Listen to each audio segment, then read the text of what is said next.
Hey, hey, hey, it's your boy Smiles. He's doing revised changes even though we're going to have finals today, and these never even got posted on the forum, but I got a bit of time and everybody loves me, so how could I let down my fans, you know? I know. Alright, let's see what we have here. I won't get into the preamble. The first little fun thing we'll see this age is that every day, and I never confirmed if this was tickly or every utopian month between real life, 24th of December and January 1st, there will be one global modifier. The list will be hidden, but could include and is not limited to 20% income, 20% BE, 30% production, minus 25% training cost. So, sort of like half of what you would get as a race in terms of just a buff. So, be prepared that Christmas week could be a little weird. Maybe you want to save your money up for that training cost buff or whatever. A lot of these, there's not going to be much you can do with them. They're just going to be there. But something like the training cost you could plan around. Core mechanic modifications. Unique abilities are reduced to 23 hours from 24 hours. I like this change. Good quality of life. I would prefer if unique abilities lasted 60 minutes rather than one tick. War declarations. When declaring downward, kingdoms must be in land and net worth range. So you can't, if you're Emirati, release all your troops and retrain them to declare because some small kingdom did something silly. I don't actually like that change, but it is, I guess, in there. Just, the game is meant around capitalizing on people's mistakes. Like, that's a big part of the game. I don't think you should remove that, at least to this extent. Also, it can be hard to always declare out of range. I don't know. When a kingdom more than 15% smaller in land and net worth is being targeted, there is some penalties. At least out of war. Once there's a war or ceasefire, they go away. Minus 10% gains, plus 10% casualties. I imagine that's self-casualties, and minus 25% honor gains. This is just a way to reduce bottom feeding. Maybe it'll matter. I don't think it'll be that significant. War bounty. When defeating a kingdom greater than 15% larger in net worth, the victor gains 25% honor and 10% books.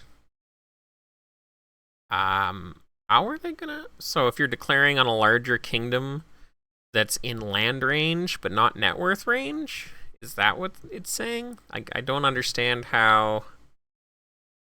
Like, that's such a niche amount of... It's a very niche thing that's going to happen, so I don't understand why it's there. Also, all 1-tick abilities are now 2-tick abilities, so you combine this with the 23-hour cooldowns instead of 24-hour cooldowns, sort of works the way I'd like it, where everything's at least 60 minutes. So not a lot there in the mechanics. I still think some of this isn't super well thought out, but I don't think it's too impactful either. So we can look at Avian. Avian looks mildly nerfed from last age, but pretty similar. Avian has minus 25% attack time. I believe that's actually buffed from minus 20% last age. Avian has plus 20% birth rates. I believe that's nerfed from 40% last age. Their unique ability, Skybound Strike, is automatically succeeding. Gains reduced on offense sent versus target's defense on your next attack. But it's now with 50% minus losses instead of 0 losses, and the honor gains are always 0 on this ability. It's also only usable in War Hostile. I don't love what they've done to Skybound. I don't love the 0 honor gain thing. I think that, I don't really understand why that's there. But it's still going to be incredibly strong. This is one of the main draws, I think, of Avian. For spells, Town Watch and Reflect Magic, same as last age. They might have had greater protection last age, I'm not certain. I don't think they did, they might have though. Reflect Magic is a big pain, especially against a birth rate. You have to be ready to control avians with chains. If you try to control avians with casting, it can be difficult. Penalties, plus 15% military casualties, and it was plus 10% last age, so a nerf there. I think it's actually quite difficult to manage with the casualties, at least depending on what the ritual matchup is and racial matchup. Anyone that's got bonus kills, running onslaught, stuff like that, it really makes it difficult to run avian, even if you have a lot of hospitals, because with transiting land and build efficiency, it can just be a struggle. So I'd suggest trying to plan your kingdom around using Stalwart if you can. Otherwise, it's just very difficult to maintain the military on avians, and they get chained really hard. Now, you have Town Watch to account for that somewhat, but I still find it difficult. Their O-Spec was nerfed from a 13 to a 12 this age. It looks like the net worth hasn't come down on this sheet yet, though, but that would presumably be a 4.8. D-Spec a 10, same elite as last age, a 15.3, and relatively cheap. So overall, avian's not that much worse, but it is across the board worse than last age. They can't use barracks, they can't use stables. So they're fast. They do have quite a bit of offense, and that O-Spec is pretty good as well, but I feel like they're just sort of missing out on a bit of the power other people have, and they're a little bit glass cannon-y. So that's avian. I think they're reasonable. You can certainly run them. They're not going to be bad. Skybound always has utility, but I wasn't horribly impressed with avian last age, and so seeing them nerfed makes me think they're not going to be number one. Dark Elf. I believe Dark Elf got probably one of the bigger nerfs this time around. Bonuses, 25% bonus WPA, 10% offensive military efficiency. They can train thieves with spec credits. All three of those are very good bonuses. Their unique ability, Shadow Surge, all offensive spells cast by this province for the next 2 ticks are minus 50% runes. Huge nerf, because it used to be minus 100% runes, and their base casting used to be minus 50% runes. So, huge nerf to the Dark Elf rune economy. Otherwise, I believe all their other bonuses and stats are the same. So they still have Blizzard Guile, Mage's Fury, Invisibility. They still have a penalty to Exploration and Thief cost. Neither of those matter. So they essentially have no penalty at all, and they have several good bonuses. They have a lot of good spells. Their military is a 13-6 elite with an 11 D-Spec. And a 3 Warhorse. I don't know if I knew that. I don't know if that's the same as last age or if that slipped in just now. That's a lot. That's actually putting Dark Elf at a 17.5 base offense. And the 1D spec. So that seems very strong to me. I think you gotta think really hard about what your personality choice is, but I'm not 100% sure they had that Warhorse last age, but that's a lot of offense with a little extra defense in there. You don't have the free runes. But yeah, I would compare this offense level to like Undead and Orc, and maybe actually consider Dark Elf sort of like a really hard attacker. But just remember, they have no built-in sustain, they have no built-in speed, they have no built-in gains, and so you have to use these raw numbers and really account for those weaknesses somehow with your personality or your builds. Otherwise, yeah, they've got great hybrid ability. Minus 50% rune cost is still good. It's just not as good as it used to be. Training Thief with spec credits is incredibly useful. WPA, yeah, all around. Dark Elf has a really strong kit, but they're not the free rune casters anymore, so It does take a bit of a toll to pay even half runes. Rereading this, I'm gonna take it back. I think Dark Elf's actually looking quite strong. So, what do you know? Dwarf looks to me like they got quite a bit of changes here. You have plus 25% build efficiency, plus 25% military credits gained in combat. I think that means spec credits, not land credits. Question mark? Minus 25% construction time, minus 25% training time, minus 15% damage from meteors. Those are all good buffs. Meteor buff isn't that great. Training time is meh. Construction time's not actually that much right now. And then unique ability, Molten Anvil. For the next 6 ticks, you get plus 15% build efficiency again. So that's a lot, because presumably those multiply. So you're looking at, plus 44% build efficiency for 6 ticks a day. If you can swing it so your wave and the enemy wave covers your BE, you can probably in a war get this like 50% uptime on theirs and yours waves with really convenient use if you're lucky. And if you're looking at 144% base building efficiency as Dwarf, even if it's just half the time, that seems very strong to me. The ability also gives plus 15% income. That's fine. Minus 15% draft time. I don't know what that means. I think that would mean what? Plus 15% draft speed, minus 15% draft costs, minus 15 draft time isn't a thing, so I'm not sure. I'm just going to assume it's draft speed is what it meant. And then penalties, that's of course a daily timer. They have Miner's Mystique, and then penalties, 50% food consumption, no big deal, minus 15% WPA, a bigger deal, plus 20% explore cost.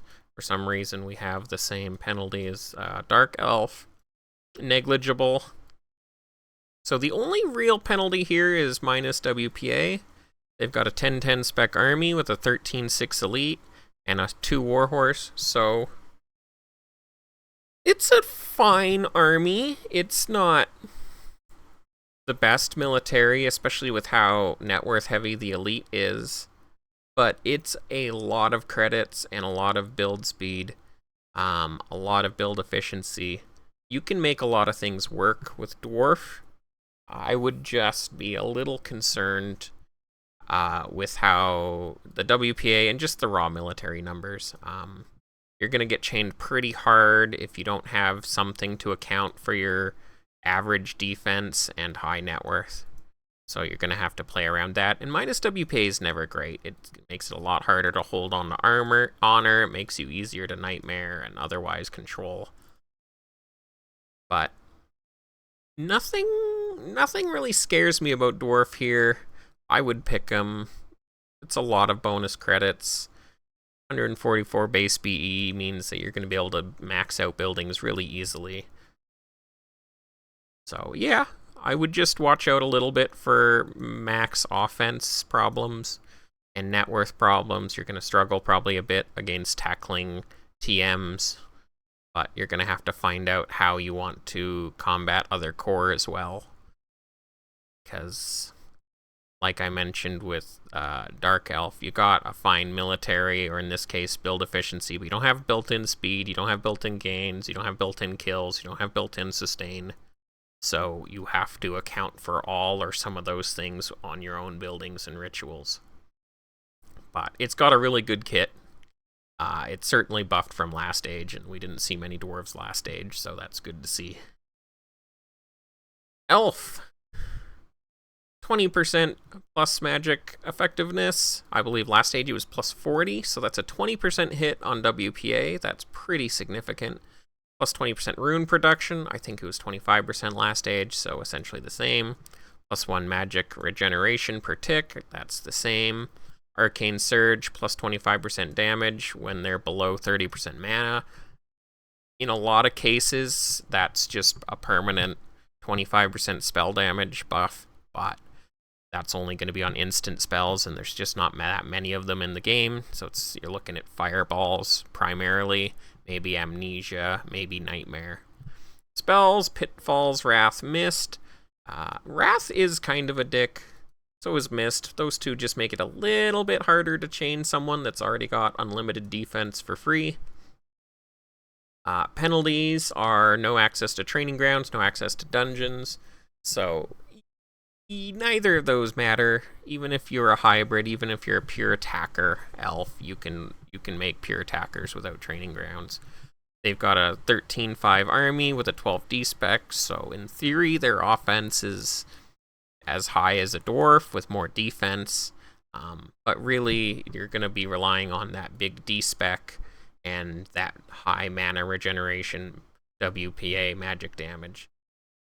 If you're not, really focusing on being a caster as an elf, you're doing it wrong. But whether or not you go pure defense or you mix in a few elites is up to you. I quite like the elf elite. I think it's probably a good idea to try and fit in as many elites as you can most of the time, but it can be tough because then you're sort of stuck running 30% banks in End of War Ceasefire, and that will sort of limit you in terms of WPA and science and draft rate. So you have some issues there where you try to do too much, it's too hard. But all in all, super easy to play, super good caster, probably a really good thief next stage as well. They no longer have that Thieves' Den penalty, and you're harder to ET and fireball and control that way, and you can gain a lot of honor with your mana and your thieves and your defensive. Elf rogue is traditionally how I most easily get myself to prince if I ever feel like I want to be a prince. It's just what I do. Fairy. Bonuses are the same. Bonus spell duration, bonus WPA, +1 mana recovery in war only. Their unique ability is the same, with the Mystic Vortex that removes all spells from an enemy province. Keep in mind this does not work intra, even if you think it should, which I do. Spells, it looks to me like they have the same spell list as always. It has just about everything. The one thing I'm noticing here is that they have Fool's Gold built in. That is not normal for Fairy, so being able to have Fool's Gold on a Mystic is exceptionally strong, because a Mystic will very often have up to double the MWPA of a Heretic, so your Fool's Gold power is much stronger with a Fairy than your traditional Heretic. So keep that in mind. Otherwise, the same list of spells as always. I'm not going to say them all.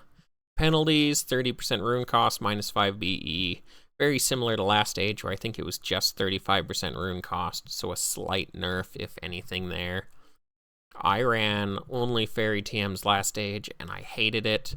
They were bullied all age long. The rune cost kept them from getting honor or doing much in early wars.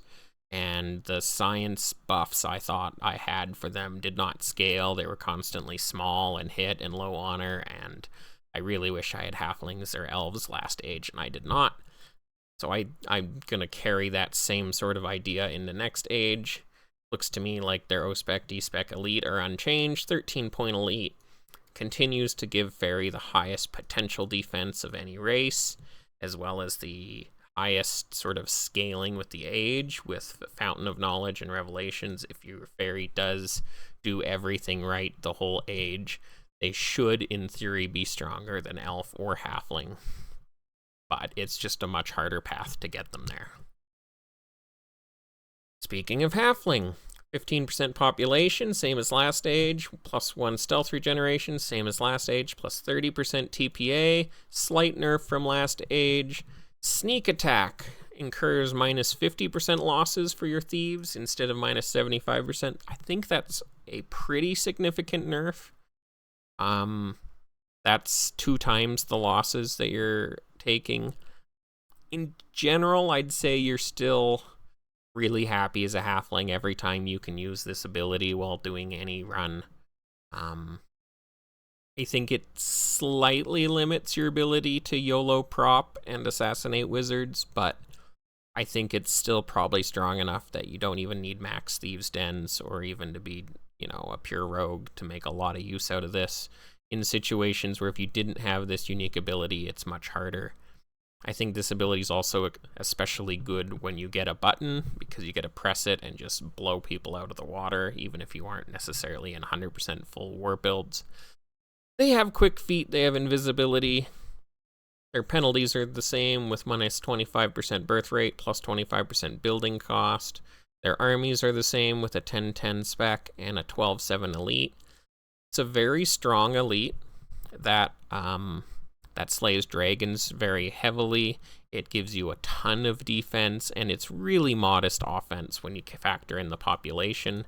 So do not sleep on halfling pure attackers or halfling hybrids. I think halfling rogues are suffering a little more. I'm not loving it with ET and some other things I see. I think it's still pretty strong because you're looking at 5 stealth regen either way. But the new penalty they have here is 1% additional stealth loss per tick from ET. Just imagine whatever stealth you would have lost last age from ET, you lose 1 more than that. So you can sort of, at least as a rogue or a hybrid, ignore the +1 stealth regeneration of halfling. You can, however, still think of halfling as a heretic or mystic as potentially getting away without this penalty. And thinking of that, halfling still looks really strong to me in that role. I don't love it as a pure rogue. I don't really love pure rogues, period, next stage. Rogues aren't working out for me personally, so I kind of feel like they're bad overall. Maybe that's just me. I think I prefer an elf rogue next stage over a halfling rogue, but halfling rogue is still your highest potential power in a rogue. You have the most stealth, the most TPA, of course. It's just that it's a little bit easier to farm you. It's a little bit harder to maintain defense. You have a little bit more significant penalties. But again, if you are in a situation where none of those things are weighing you down, that is probably where you're the strongest, is as a halfling rogue. Human! In my opinion, human is trash right now. Bonuses: 15% science efficiency, 20% building efficiency to training grounds, castles, barracks, and hospitals. Essentially identical as last age, but they lost that minus honor loss. Also, by the way, the minus honor loss applies to attacks only, even though that was not mentioned in the changes, and I only found out mid-age. So it did not protect you from spells. It did not protect you from ops. Thanks, David. First aid, I don't like it. It's worse than I thought last age. It's good for exactly removing explosions and PF when you're getting chained. It's essentially otherwise worthless because you're sort of always having to hold this for when you get chained. And so it's just as good as one lucky timed MV. If you're on the ball enough, you can probably just MV yourself as any race and get away with it. Spells, Fountain of Knowledge and Revelation, so they lost RA, they lost the honor retention. They can no longer build libraries is the new penalty they have, which to me is completely disqualifying. You need libraries to make the science build work because other races can just build libraries. Like a dwarf with libraries is just going to have higher science efficiency and more build efficiency coverage than a human. Penalties: minus 25% WPA, plus 25% wages, cannot ambush, cannot build libraries. So the wages and WPA are more significant than last age. They can't build libraries. They don't have honor retention. They don't have RA. Like, they're just shit on across the board. The one bonus they have here, which I didn't notice right away, +1 to their warhorse. So they do have a 8% offense boost, but with all those other nerfs, I would say humans untouchable next stage. I wouldn't even bother. What can I say? Orc. I believe we have a bit of a rework on Orc, so that's nice. We have plus 10% gains with an extra 5% gains in war, minus 50% draft cost. Two very normal Orc bonuses, but their unique passive is changed.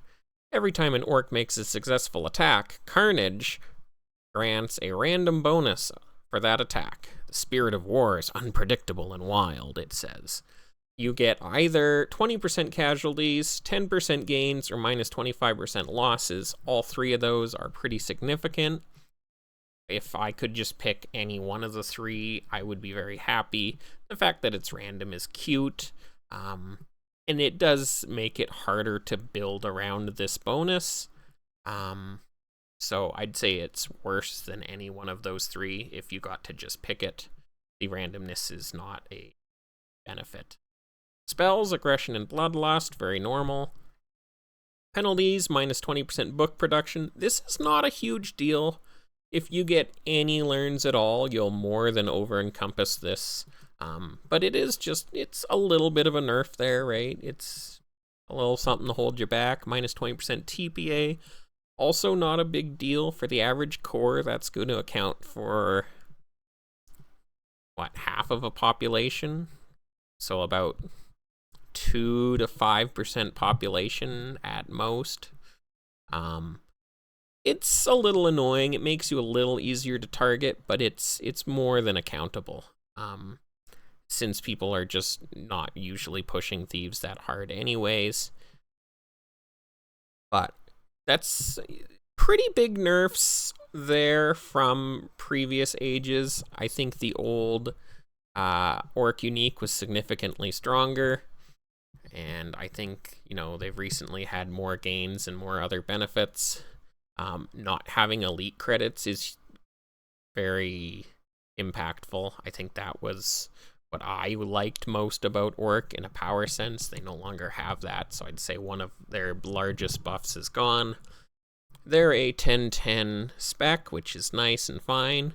With a 15-2 elite, it's a very strong elite. With Bloodlust, of course, they do have, about 10% more offense than a Dark Elf still, but they have to pay for 1,200 gold elites, so you are going full banks basically every end of war ceasefire now. So that's a pretty significant nerf to Orc from what they were.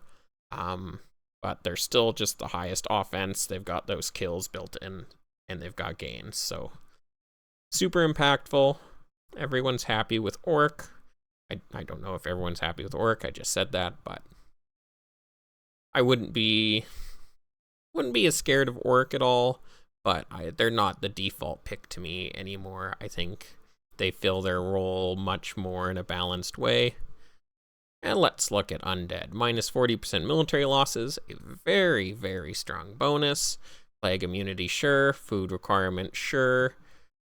Convert specs to elites on trad marches, sure. Unique ability, Necrotic Burst. Once activated, all successful attacks have a 100% chance to spread plague.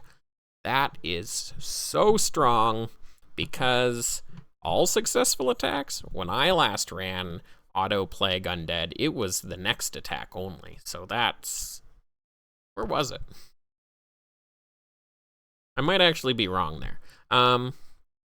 But it's just very strong. Again, the 2-tick thing on a 23-hour cooldown is worth a lot. If you're in a situation with base attack time of 8 or 9 hours or 12 hours, there's a bigger chance that you can sort of get this to work in back-to-back waves. So quality of life-wise for Undead, that's a lot better than in the past. Penalties, only access to Thievery Intel Ops, that's classic Undead. That's the only penalty. Spells, Animate Dead, sure. Aggression, sure. Hero's Inspiration, I like Hero's Inspiration a lot. They have that 3-3 soldier, the only soldier with defense. They have a 10-10 O-spec, D-spec, so nothing interesting there. 15-point elite at 900 gold. So they've got a cheaper elite than other races. They've also got the converts that other races don't have. They have the soldier bounces. They don't really have any penalties unless you're, into that whole Night Striking core build, which is pretty meta for a lot of top kingdoms. But if you only have, say, half of your core is undead, that's maybe less of a big deal. Doing a full core of undead, it's moderately significant that you can't Night Strike with them. But minus 40% military losses, plague, and a good enough offense makes me think undead might be at the top end of strength on the core right now. The offense is slightly lower than Orc and DE, but they have a lot of other things going for them, and once you're hitting a plague target, you effectively have the most offense. And we have a new race. I believe this is the last race. It is Gnome. Minus 10% attack time, in war only. Plus 15% military casualties, so you're fast, you're kill stacking. Plus 15% TPA. So you're sort of like a avian, sort of like an orc, sort of like a halfling, minus 15% training speed, I don't care. Unique passive, Cunning Assault. Every time you make a successful attack, you get a chance of one of the following thievery bonuses. And I believe you can only have one active at a time, whatever. Plus 20% TPA, sure. Minus 30% thief losses, sure. Plus 25% sabotage damage. I think that's the one you're going for. So you make attacks until you hit the bonus sab damage, and then you do your night strikes. Because 25% damage is very high.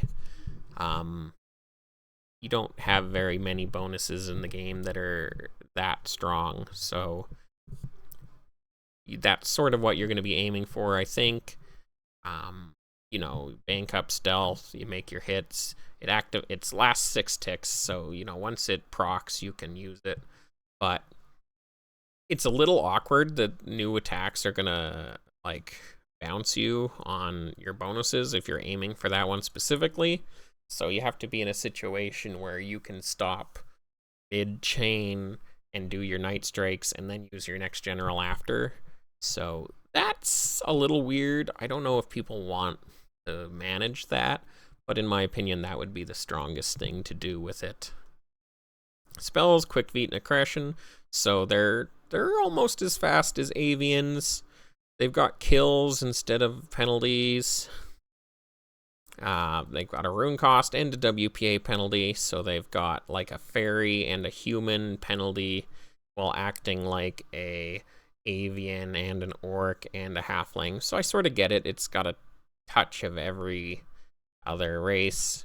They've got an 11 O spec, 10 D spec, 14 for elite, 2 warhorse, so a little less offense than essentially everyone else, but attack speed that's pretty similar and offense pretty similar to avian, but you don't have any of the same sustain problems as avian, and you get to sort of act as a weird attacker thief. So an interesting attacker thief. I might even prefer it over halfling, but I'd say you're probably happier to go halfling than gnome as an AT, because the 15% population at a halfling just sort of scales you a lot more. I think your offensive and defensive numbers are just going to be much higher, but who knows?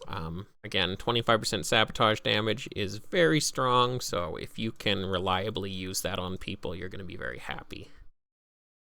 Personalities. Avian. Build speed or building capacity at 40%, same as last stage. Building production 40%, slight buff from last age. 40% building credits in combat, same as last stage. 100% successful espionage, same as last age. 10% economic science efficiency, same as last age. Access to ghost workers. So, and unique passive is a 40% raise instead of 30% in war. So essentially an unchanged artisan, but you swapped out Quick Feet for ghost workers. I think that's enough to not make artisan a default core. Now your artisan is back to an eco support role, because I think Quick Feet is really what enabled that as a, full-sized core personality last age. It no longer takes that spot from tactician. Now, a little extra BE on your artisan is of course nice, so I think it fits in theme. And if you want runes and pop space, artisan is still looking really nice. I also really liked the 40% raises of artisan, but I felt it mostly near the end of age. So think of artisan as scaling with science efficiency and everything else a little more.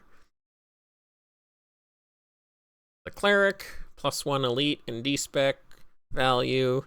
On defense, -1 self-spot, a self-spell, mana cost, immune to plague, 35% hospital efficiency. Salvation, Revelation, Divine Shield, Illuminate Shadows, 50% chance for double spell duration. Unchanged clerics. Clerics are fine. Clerics exist sort of as a bait class. They are easily underestimated. They're not particularly punchy, but you might be surprised at their science and their resiliency overall, so you gotta be careful against them. I think they're mostly used by strong kingdoms that want to get more wars, so they pick a less assuming personality for their attackers. And it works. Heretic. 50% wizard production, -50% thieves loss, +20% spell damage, +70% sabotage damage, access to nightmares and fool's gold, +15% arcane arts efficiency, and unique active. For 2 ticks a day, you get between 10 and 30% bonus op and spell damage. Heretic's very strong.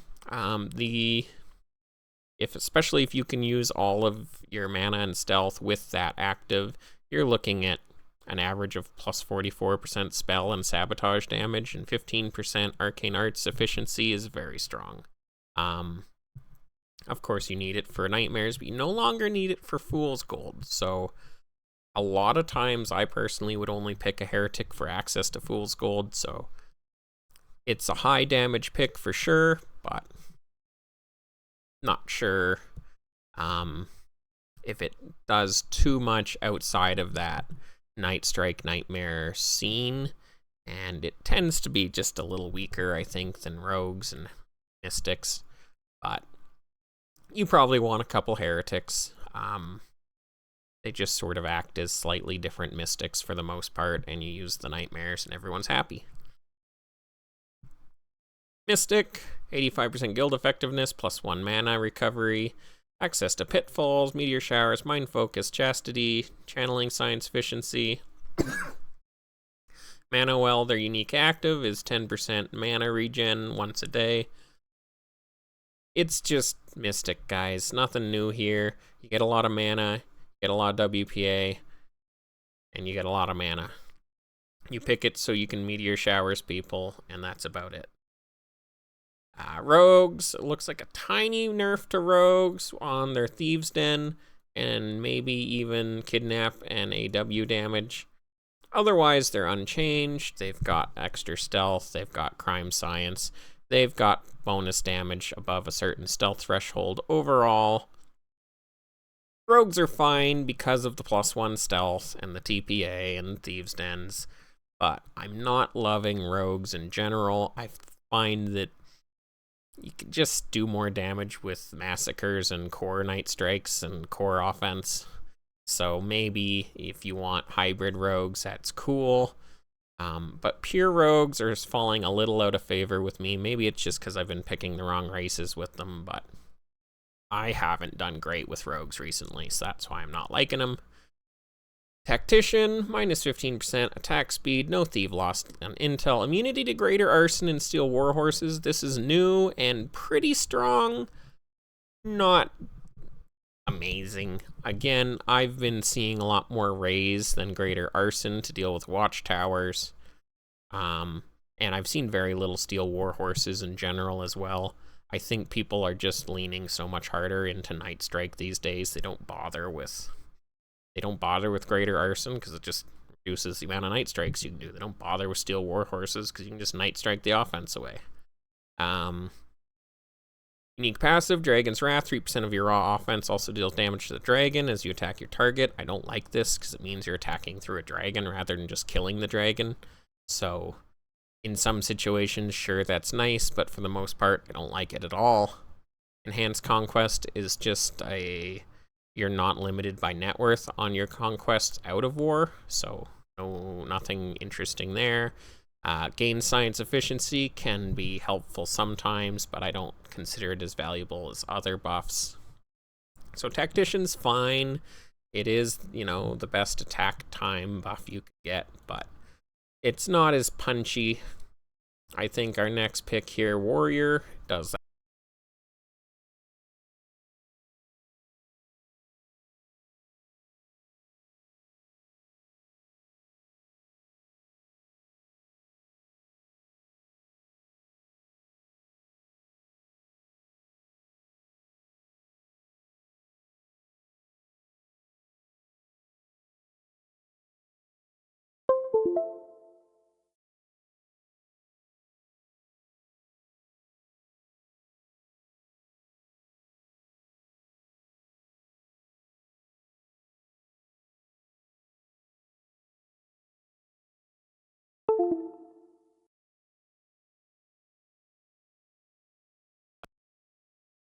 Just lose.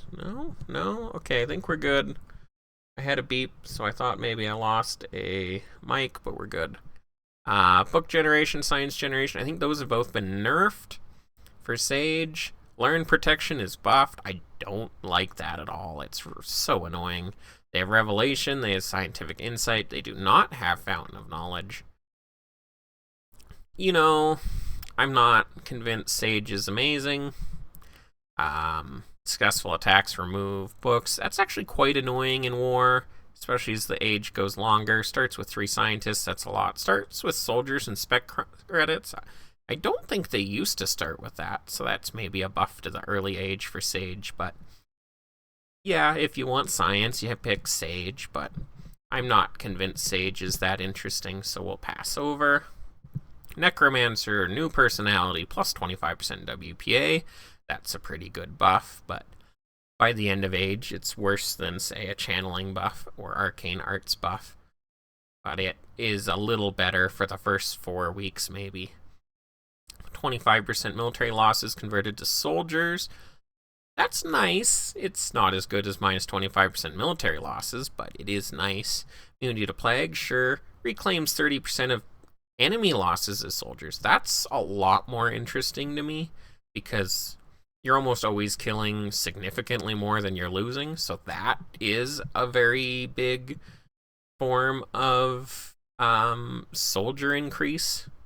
That lets you use a lot more credits. It lets you create population out of thin air, and anything that lets you create population, I think, is much stronger in war than people think, where in war you're generally constricted by your population, like how many peasants and units the entire kingdom has. If you can add to that from additional sources, it's very impactful. Access to animate dead, sure. Nightmares, interesting. That's, usually you're stuck on just heretic for that, so you have a second option. Mystic Aura, annoying. Nobody likes Mystic Aura. Unique passive, Grave Harvest. Once activated, a successful attack will increase your spell damage by 20%. So, it's meh. It's just significantly worse than the Heretic passive. You need to do an extra attack. It only works on your spells instead of your spells and thieves. So, just a worse version of the Heretic passive, whatever. Last but not least, General. +1 General, plus 20% spec credits gained, minus 20% train time. Train elites with spec credits in war. I love training elites with spec credits in war. I love extra credits. I love an extra general, but that's it that they have. And that's rough, because none of that happens instantly, right? Like, you have no benefit from general at the start of war. So you're just straight up weaker. You're able to get stronger in war than other people, but you have nothing off the bat making you stronger. I mean, if you're using the general, sure, but that just seems straight up worse than everything else for that reason.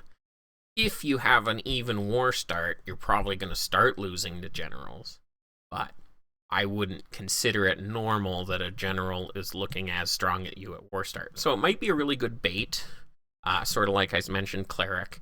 You know, it's something people will underestimate, and they'll look at numbers and say, maybe our numbers are even, so we can fight the generals, but then you'll lose if they get to use those credits. Unique ability General's Command. All attacks have plus 20% honor gains on a 23-hour cooldown. Pretty insignificant. I wouldn't think much about it. I mean, yeah, you'll get a couple hundred honor a war, maybe, for every war. So by the end of war, it's an honor rank, maybe. But I don't love it. Thing is, attackers gain and lose honor so fast that gaining extra honor isn't as significant, I think, as ways of honor retention. So, probably good with nightmare setups, anything you have a lot of offense with, anything you have kill stacking with, but I don't think it's going to be as punchy as, say, a warrior. And you're not as punchy, how are you going to win a punching fight?